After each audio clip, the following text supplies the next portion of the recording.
Assalamualaikum warahmatullahi wabarakatuh.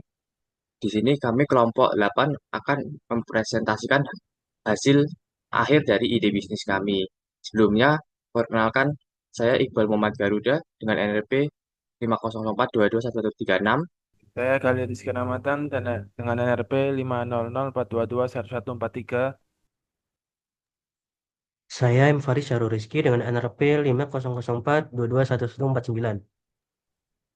Saya Viva Sendiriani dengan NRP 50042211161. Saya Nisa Putri Vera dengan NRP akhir 165. Saya Weta Dinda dengan NRP akhir 167. Next. Untuk final ide bisnis kita kali ini, kita akan memaparkan yang pertama itu ada realita permasalahan, kedua solusi permasalahan, ketiga pertumbuhan customer, keempat feedback customer, dan lima rencana pengembangan. Next.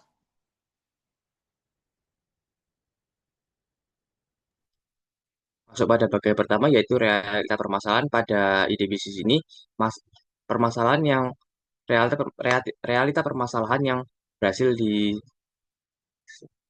diselesaikan yaitu ada pada adalah itu adalah working space di working space di kafe umum, di mana pada umumnya beberapa masalah ini yang terjadi yaitu distraksi di tempat umum, di mana lingkungan lingkungan kafe terlalu bising, terlalu ramai, dan kurang fokus untuk pertemuan penting atau kerja individual yang mendalam. Yang kedua, keterbatasan ruang private atau meeting, di mana banyak orang yang sulit mencari tempat yang tenang, terisolasi, dan dilengkapi fasilitas memadai seperti proyektor dan wifi cepat untuk kerja atau diskusi kelompok. Dan yang ketiga itu biaya sewa ruang meeting yang cenderung mahal.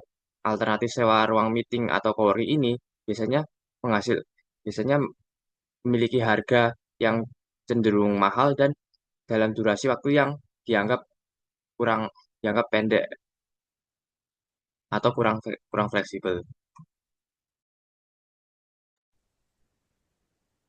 Kemudian dari permasalahan yang telah dijelaskan sebelumnya, kami menawarkan tiga solusi. Yang pertama yaitu penambahan fasilitas, di mana kami menyediakan ruang private yang kedap suara, AC, whiteboard, WiFi, stop kontak di setiap meja, serta opsi proyektor, di mana fasilitas ini dirancang agar pengguna dapat bekerja, belajar, atau berdiskusi dengan lebih fokus dan nyaman.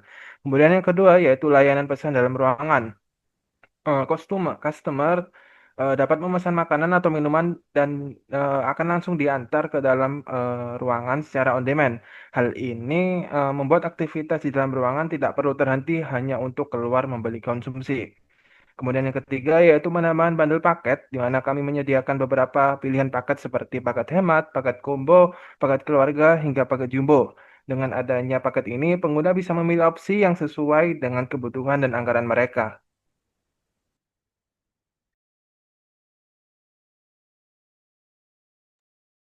Baik, untuk pertumbuhan customer sendiri yang udah menyewa tempat, itu ada 5, yang dimana nomor 1 ini HH, itu organisasi Hope Helps yang kegiatannya itu rapat, yang dilaksanakan pada tanggal 18 Oktober 2025 dengan jumlahnya 20 orang.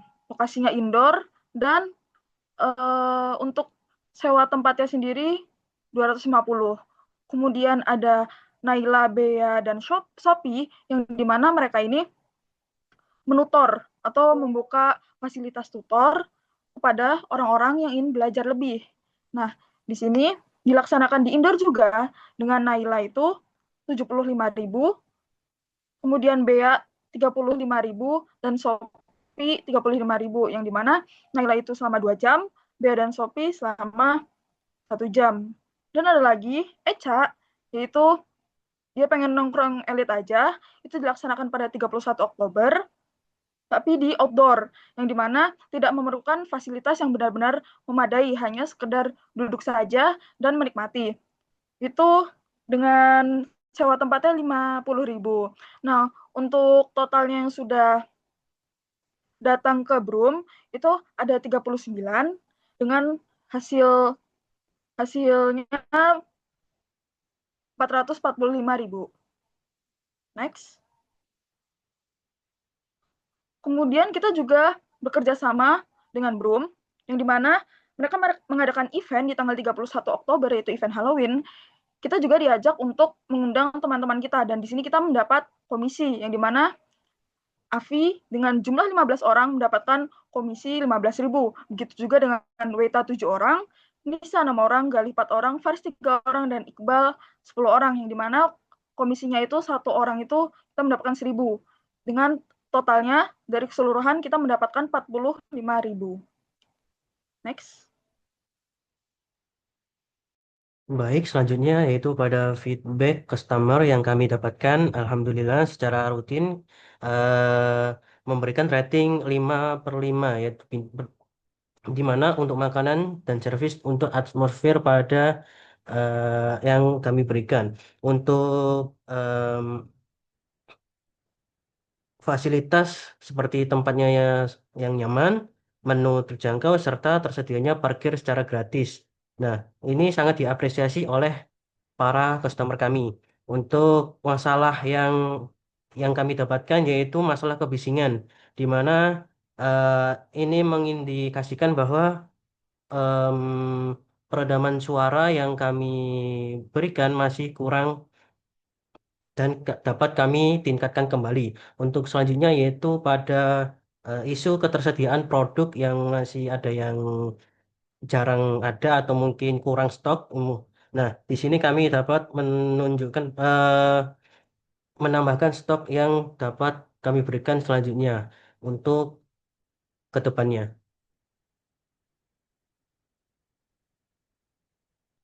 Oke, berikutnya yaitu tentang rancangan pengembangan, di mana untuk tahun pertama dan kedua, optimalisasi ruang yaitu dengan dekor minimalis, penyerapan suara dan cahaya. Lalu ditambahkan fasilitas yaitu dengan smart TV, papan tulis digital. Dan selanjutnya yaitu manajemen booking berbasis aplikasi sederhana.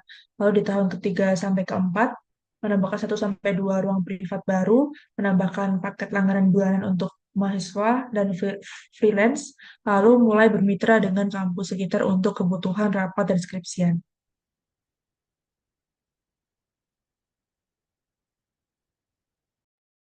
Untuk kemudian rencana pengembangan untuk tahun kelima dan ketujuh, yaitu membuka cabang ruang privat di kafe lain atau coworking kecil, kemudian sistem booking full digital dengan aplikasi mobile. Setelah itu mengembangkan kolaborasi dengan komunitas IO kecil serta UMKM. Kemudian untuk tahun ke-8 dan 10, yaitu menjadi jaringan ruang privat kecil di kota-kota besar, kemudian integrasi dengan sistem pembayaran otomatis dan analitik penggunaan ruangan. Dan terakhir yaitu menetapkan brand sebagai private room cafe nomor 1 untuk belajar dan meeting. Sekian presentasi dari kelompok kami mengenai final ide bisnis. Ya, wassalamualaikum warahmatullahi wabarakatuh.